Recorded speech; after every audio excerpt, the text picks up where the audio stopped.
Good evening, everyone. Today marks 1 month since Russia began its carnage in Ukraine, the brutal invasion of Ukraine. And we held a NATO summit the very next day.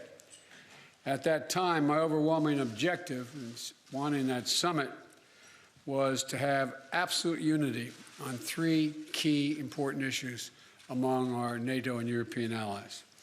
The United States is committed to provide over $2 billion in military equipment to Ukraine since I became president, anti-air systems, anti-armor systems, ammunition, and our weapons are flowing into Ukraine as I speak. And today, I'm announcing the United States is prepared to commit more than $1 billion in humanitarian assistance to help get relief to millions of Ukrainians affected by the war in Ukraine. Many Ukrainian refugees will wish to stay in Europe, closer to their homes. But we also will welcome 100,000 Ukrainians to the United States with a focus on reuniting families. We're also announcing new sanctions of more than 400 individuals and entities in alignment with the European Union. More than 300 members of the Duma, oligarchs, and Russian defense companies that fuel the Russian war machine. Putin was banking on NATO being split. My early conversation with him in December and early January, it was clear to me he didn't think we could sustain this cohesion. NATO has never been more united than it is today. Putin is getting exactly the opposite what he intended to have as a consequence of going into Ukraine. We've built that same unity with the European Union and with the leading democracies of the G7, in the G7. So I want to thank you, and I'll be now happy to take your questions. Thank you, Mr. President. So you've warned about the real threat of chemical weapons being used. Have you gathered specific intelligence that suggests that President Putin is deploying these weapons, moving them to position, or considering their use?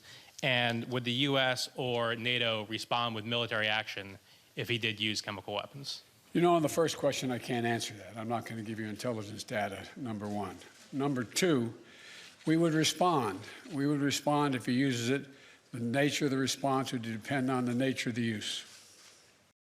The first question relating to President Xi Jinping of China.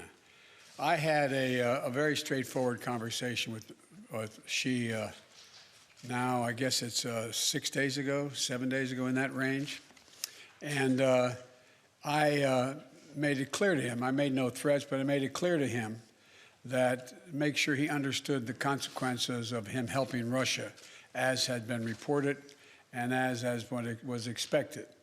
And I made no threats, but I pointed out the number of American and foreign corporations that left Russia as a consequence of their barbaric behavior.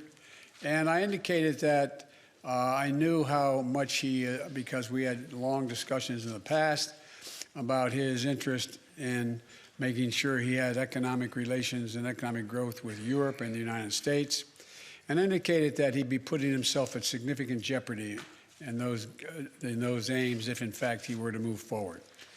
I am not going to comment on any detail about what we know or don't know as a consequence of that conversation.